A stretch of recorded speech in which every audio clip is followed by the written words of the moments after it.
মেন্ডির সব খেলা শেষ করে এভিকে নির্দোষ প্রমাণ করলো কথা। হ্যাঁ বন্ধুরা, আগামী পর্বে আমরা এমনটাই দেখতে চলেছি। মেন্ডির শুভ দৃষ্টি আটকে দেওয়ার পর হঠাৎ উধাও হয়ে যায় কথা। সবাই কথাকে খুঁজতে থাকে। মেন্ডি তো মহা খুশি, কারণ সবার সামনেই এভির সাথে তার বিয়ে হবে। আর মেজবউ চিত্রা ভাবতে থাকে বিয়েটা হয়ে গেলেই তো কথাকে বহুবারই ছাড়তে হবে এবং মেন্ডিকে নিয়ে সে তার পুরো প্ল্যান বাস্তবায়ন করতে আর কোনো সমস্যা থাকবে না। সবাই যখন কথাকে খুঁজতে খুঁজতে অস্থির, ঠিক এই মুহূর্তে ম্যাজিশিয়ানের বেশে হাজির হয় কথা। সবাইকে কি কি করতে হবে সব বুঝিয়ে দেয় কথা, কারণ আজকের বিয়ের আসরেই মেন্ডির আসল রূপটা প্রকাশ করতে চায়। এদিকে বাড়ির বড়রাও কিছুতেই মেন্ডির সাথে এভির বিয়েটা মানতে পারছিল না। মেজবউ পুরোহিতের কানে কানে বলতে থাকে বিয়েটা যেন সে খুব তাড়াতাড়ি সেরে ফেলে। মেন্ডিরও যেন কিছুতেই আর তর্স হচ্ছে না।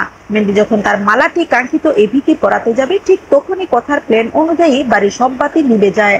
এরপর আবার আলো জ্বালিয়ে কথা বলতে থাকে মেন্ডি, আমি আজ তোর বিয়েতে দারুণ একটা ম্যাজিক দেখাবো।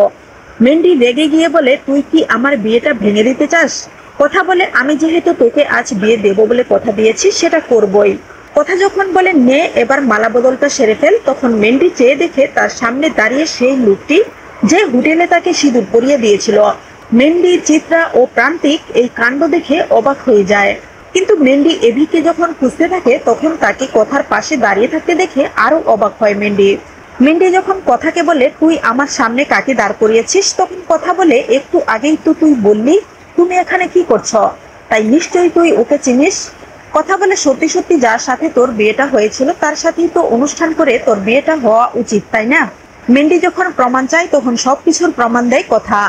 সবাই বুঝতে পারে মেন্ডি আসলে তার সামনে থাকা লোকটিকেই সেদিন বিয়ে করেছিল। মেন্ডির আর কিছুই করার থাকে না।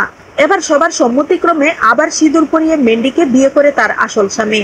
তো বন্ধুরা, কথার ম্যাজিকটি আপনাদের কাছে কেমন লাগলো জানিয়ে দিন মন্তব্য করে। ধন্যবাদ।